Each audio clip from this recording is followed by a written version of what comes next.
Hey y'all. So I recently posted a poll asking if y'all wanted me to come on here and read chapter one of this book that just came out today and do a live reaction with y'all. And most people who responded said no, but I don't care. I want to do it. So this one is for those of you who said yes. This video is for us. So we're going to get into it. I'm going to read chapter one and do my live reaction. All right, it's thicker than I thought it would be. Starts off with some artwork, which is fire. All right, let's see. There's an author note. I'll go back to that.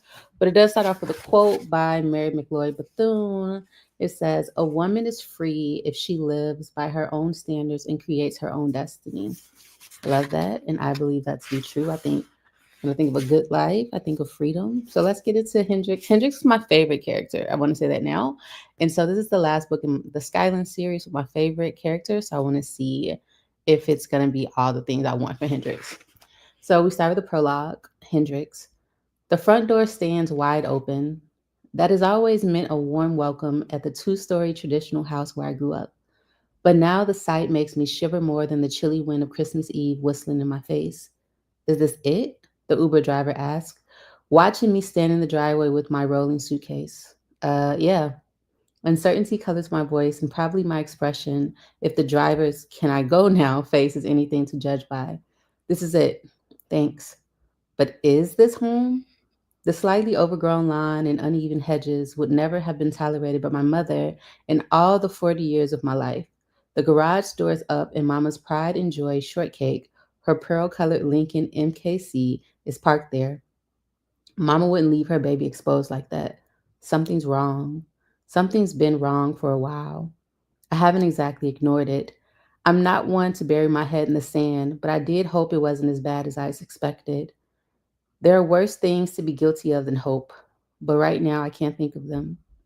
As the Uber pulls off and I drag my bag up the driveway to the wide open front door, the cloud of dread that has gathered in my belly for the last year calcifies and drops like a stone. I cross the threshold and shut the door behind me, surveying the front room Mama always kept immaculate. It was the first impression of our home, and I've never seen it in such disarray. Black dirt from an overturned plant soils the white carpet. A thin layer of dust dulls the end table's usually shiny surface, and the lampshade is askew. The whole scene is askew, and I'm so disoriented it feels like I'm standing on the ceiling. Mama? Her name comes out thin and tentative, like when I called her as a child, scared there was a monster hiding under my bed. She always responded right away, coming into my room with a reassuring smile. There is nothing reassuring about this answering silence. Beep, beep, beep. The smoke detector blares, breaking the quiet and jarring me from my stupor. White clouds billow into the hall, and I race to the kitchen. Plumes of smoke stream from a hissing pan on the stove. The acrid scent of something burning floods the air and stings my nose. Shit. Coughing, I rush past a mound of flour in the center of the kitchen floor, fumbling through the drawers where Mama always keeps dish towels, wrapping one around the handle. I drag the pan away from the angry red burner. The pan sizzles when it hits the sink, a curtain of steam rising into the air and almost blurring, but not quite. The sight of raw chicken parts, chopped vegetables, half-formed pie crust, and sloppily sliced fruit littering the counter. What the? Lifting the pan lid reveals collard greens or what's left of them. All the water boiled out, and the charred mass is stuck to the bottom. I wrench open the oven door, and my nose wrinkles at the scorched, withered mess that may have been a 10-pound turkey in its previous life. Grabbing a second dish towel, I pull the smoking mess from the oven and plop it onto the range. The smoke detector keeps squawking, so I stretch to vigorously wave my hands back and forth in front of the blinking alarm until it quiets. The silence that follows is even worse. With the immediate emergency of burning food addressed, I'm forced to deal with the bigger problem. Where's Mama? Miss Catherine, I say with sudden realization. How many times has Mama walked over to our next door neighbor's house while her food simmered and baked? That has to be where she is. I sprint out the back door to the fence that divides our yards, pushing impatiently at the wobbly gate that is never locked between the two houses. I charge up the cobblestone path Mama's closest friend laid through her garden, absently noting the frost covered bushes sure to bloom in spring. I bang on the door. Miss C, I call, tugging on the metal handle. The door doesn't budge. I go around front and ring the doorbell, but no one answers. Face pressed to the window, I'm disturbed by the quality of the darkened room I peer into. The stillness is still like nothing has stirred in a long time inside. Hendrix, that you? I turn on the porch and frown at Mrs. Mayer, the neighbor from across the street Mama and Miss Catherine never could tolerate. Gossipy is what she is, Mama used to say. Couldn't keep a secret if it was sewed in her jaws. Mrs. Mayer, I walk down the steps to meet her at the fence she's peering over. Have you seen Mama or Miss Catherine? The paper mache of her finely wrinkled skin creases with a series of emotions: surprise, dismay, sadness. I saw your mother earlier when I was out walking, meaning snooping, but I haven't seen her in a few hours. And Catherine, well, her eyes dropped to the grass and then lift, surprising me with their wetness. Well, Catherine passed. We buried her 2 weeks ago. You didn't know? My head spins and my fingers shake as I grip the fence for support. What do you mean? I grapple for words, but can't form a coherent thought. It's not possible my mother's best friend died 2 weeks ago and I didn't know. She died? How? Heart attack. Mrs. Mayer shakes her head, letting her gaze drift over to Miss Catherine's front porch. Your mama didn't take it well, as I'm sure you can imagine. I've been out of the country for work, but Mama and I spoke several times over the last few weeks, and most of those times she seemed lucid and pretty close to her usual self. In none of those conversations did Miss Catherine's death come up. We talked yesterday to confirm my flight time. I make sure to come home at least once a month, twice if I can, but work has slammed me hard recently. I called Miss Catherine a couple of times last week and got voicemail, but that has happened before. She always calls back. Not this time. I can't believe Betty didn't tell you, Mrs. Mayer says, her look shifting from mournful to speculative. I wondered why you weren't at the funeral. There's no answer for it. I refuse to give this woman more information that's none of her business. So is Miss Betty missing? Her gaze sharpens, snaps to our back door, which, in my haste, I left open. A few tendrils of smoke straggle from the kitchen into the early evening air. No, not missing, not home. I just got in from Atlanta and wondered if you'd seen her. I'm sure she's out running some last minute errands or something. But her car's in the garage, Mrs. Mayer states. She wouldn't walk to the grocery store. I need to go, Mrs. Mayer. I turn abruptly and don't wait for her to acknowledge the dismissal. Merry Christmas. Let me know when you find her, she calls. My steps stutter at the word find, but I speed walk back into our house. Mama's missing. When we first got the Alzheimer's diagnosis, of course the doctors told us wandering was a possibility, but it's not something we've had to deal with much before. Not like this. I need to call the police. I have no idea how long she's been gone, where she might be. I knew the situation here wasn't sustainable. It was patched and band aided until we could figure out a long term solution. And Miss Catherine was the glue barely holding it all together. But she's gone now, and Mama's missing. An icy rivulet of fear runs down my spine, and I'm paralyzed. I, who always know what to do, where to go, what the next step should be, stand frozen in place with a sinking sense of dread and awful knowing. My throat closes around a sob, choking it into a whimper. I blink at the tears gathering in my eyes and swipe them. Get your shit together. I pull the phone from my pocket, poised to dial the police department, but it rings before I can initiate the call. Hello? I say it like a question because everything is right now. I know nothing except the terror rolling through my body like a giant snowball hurtling through a cliff's edge. Miss Barry? It's an even voice, starch calm. Hendrix Barry? Yeah, yes, I'm Hendrix Barry. I'm Officer Billings. We have your mother here. His words loosen the fist in my chest. My heart is a raging rhythm in my rib cage. The blood rushes to my head and I draw a shaky breath. I shuffle through the heap of flour to slump against the counter in relief, heedless of the white powder dusting the black boots I thought I couldn't live without last week. Is she hurt?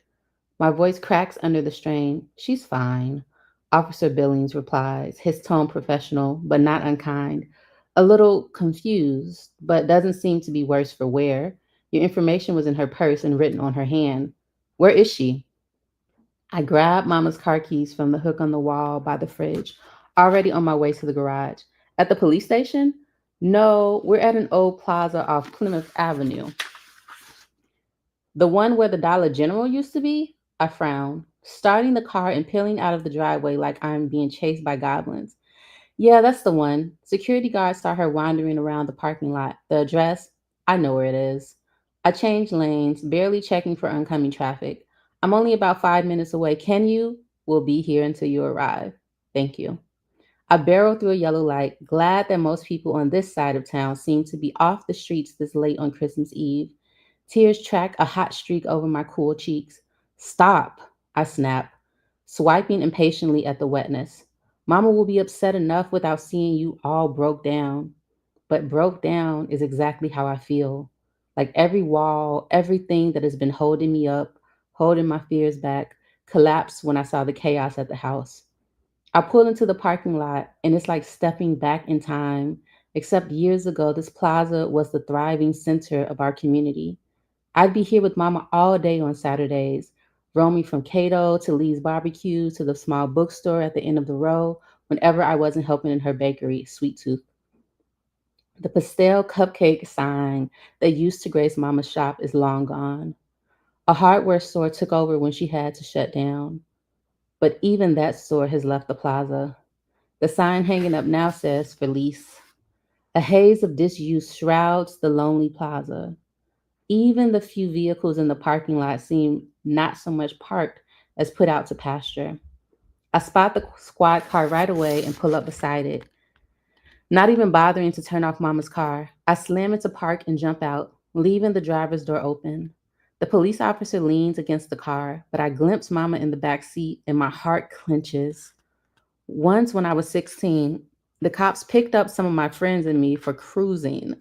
Whatever we were doing was harmless, but we were a bunch of black kids hanging out late, so we must have been up to no good. They made me sit in the police car until Mama came, and I quaked in fear waiting for her to arrive. All my adolescent bravado fell away, and I remember feeling so young and so small in that big back seat. It's Mama in the back of the cop car now, but I still feel small and completely unprepared for what's ahead. It's funny how the tables turn. I'm only now realizing that often when people say it's funny, they really mean that it's sad, a sad reversal of fortune to have always been the parent and now to be. Mama doesn't look up, but I sense that she knows I'm here. I reach for the door handle, but the officer stays my hand. Can we talk for a minute before you? He tips his head toward the car. I lick my lips nervously at the ominous weight of his words. Of course.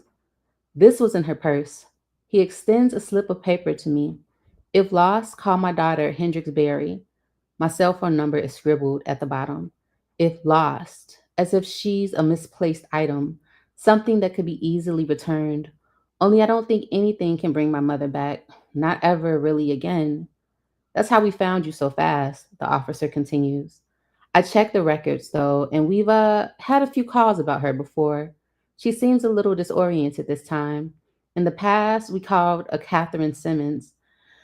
Yeah, Mrs. Simmons very recently passed. I didn't find out until tonight.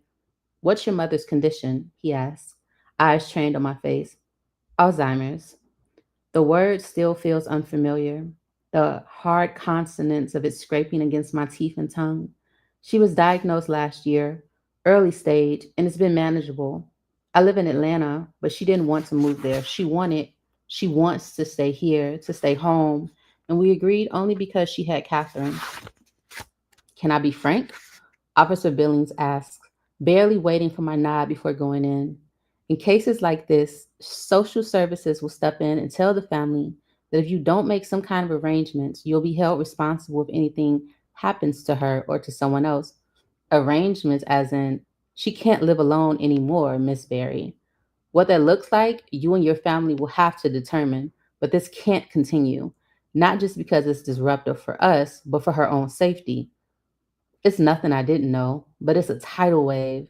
And the only thing standing between me and the inevitable crash was Miss Catherine. Now she's gone. This won't happen again. I flick a glance over his shoulder to my mother's silhouette in the back seat. We'll figure it out. Thank you for calling and taking care of her.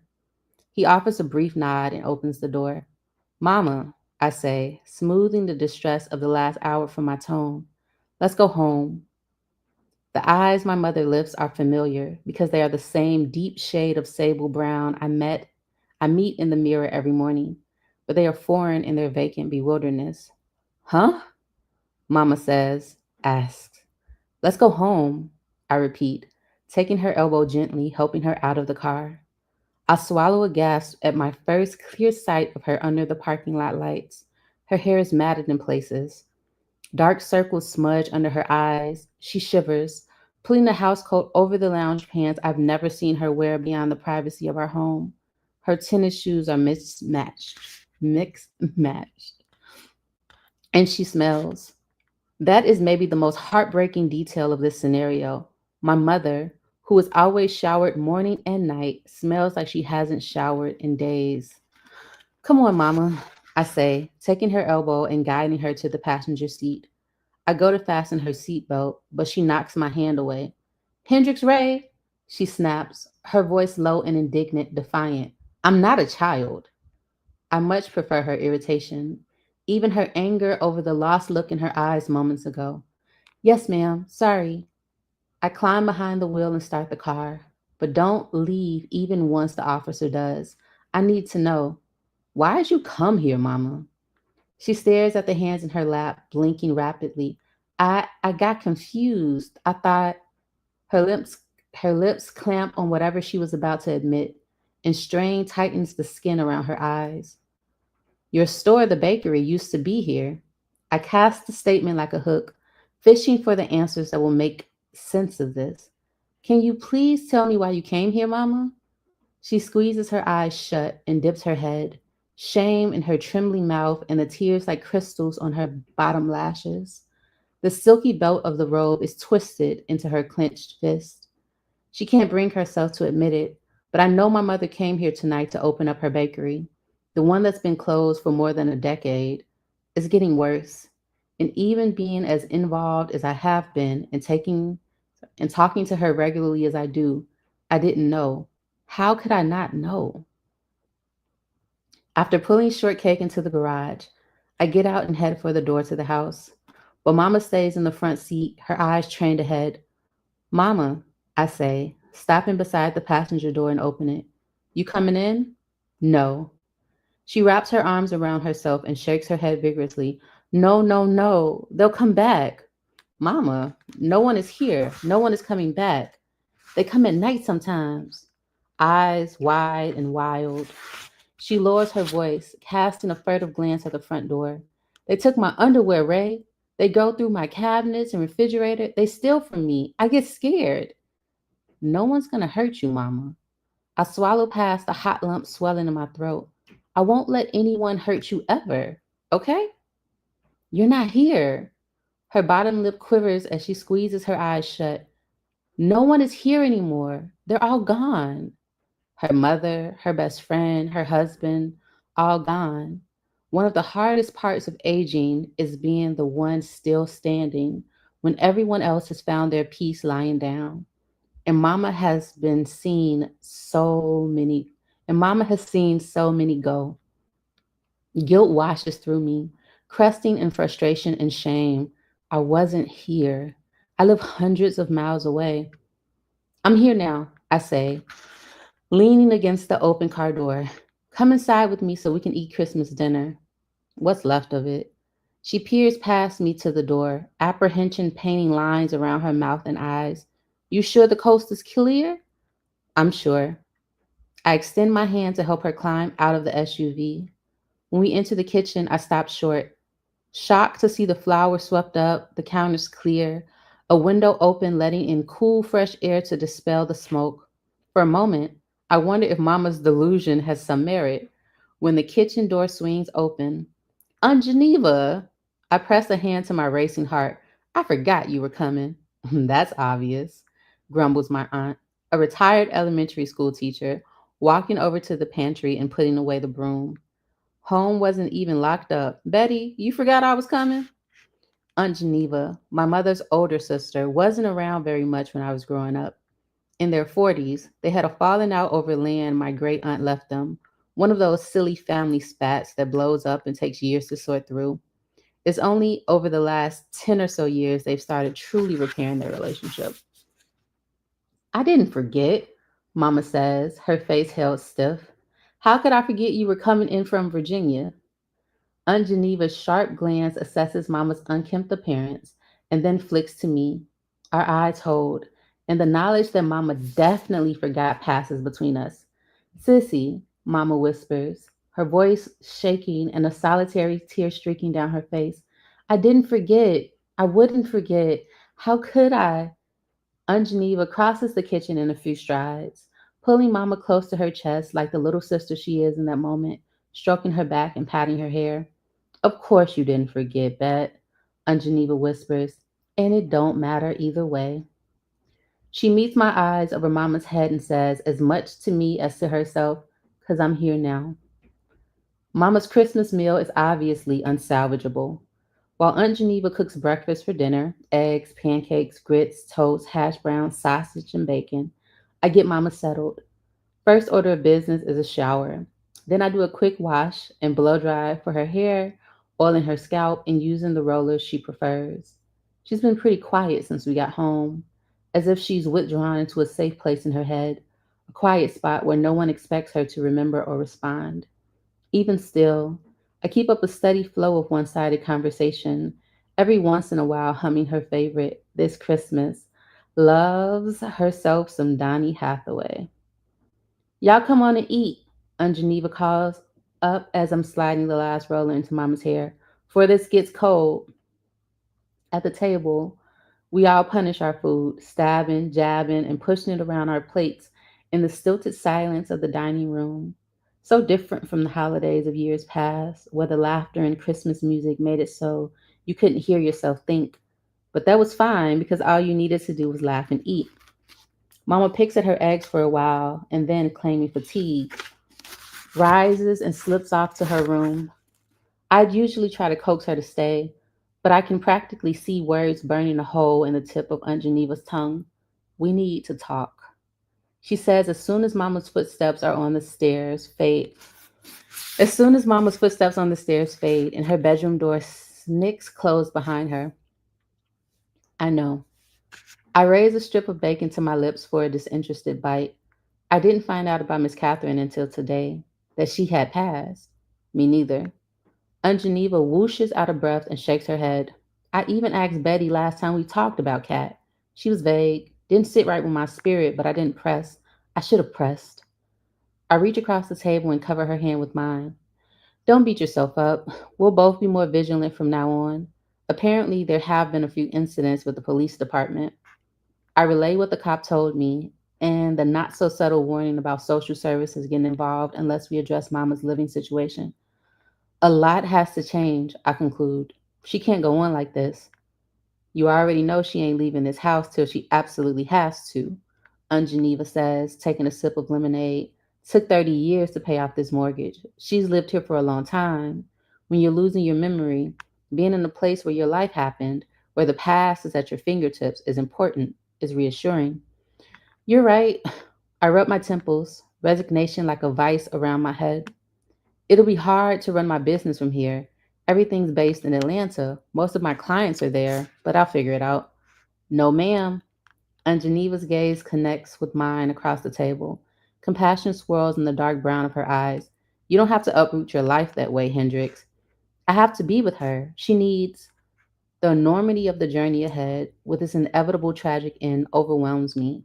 The pressure of maintaining my livelihood so I can afford to make sure Mama never wants for anything over the long haul comes crashing on me and steals my words. Fear and panic fist my heart until my breath comes short. Aunt Geneva stands and comes across the table and comes around the table, taking the seat beside me that Mama vacated. She frames my face with her hands. Betty won't leave yet, she says, a determined glint in her eyes. And while she can still remember her life in this place. I don't think she should. But I also don't think you need to move home to this backwoods town. The sliver of humor in her voice soothes me long enough to return her small smirk. And she doesn't want you to have to do that, Hen, she says. I'm an old woman, and them roots I got in Virginia ain't doing a thing for me. I'll move. Aunt G, no, I am retired. Your cousin Ellie and the Grands live in Costa Rica. They got the bar to run. Gerald and his family are stationed overseas, so he's out of the army. I don't think they'll be back stateside anytime soon. I only get to see my kids a few times a year as it is. But your life is in Virginia Beach. Girl, I'm 77 years old. Husband passed. My kids ain't around. I grew up here. Still got friends here. Shoot. New Hope Baptist was my church till I married and moved with your Uncle Robert. She chuckles and shakes her head. They might not have even taken my name off the roll. I'll be back on the usher board before you know it. I can't let you do that. She's my sister, Hendrix, my baby sister, and she needs me. She leans forward to look in my eyes and taps the table with her index finger for emphasis. There will come a time when your mama won't be able to stay at home, but she's still early in this. We got to pace ourselves. Not just her, but you.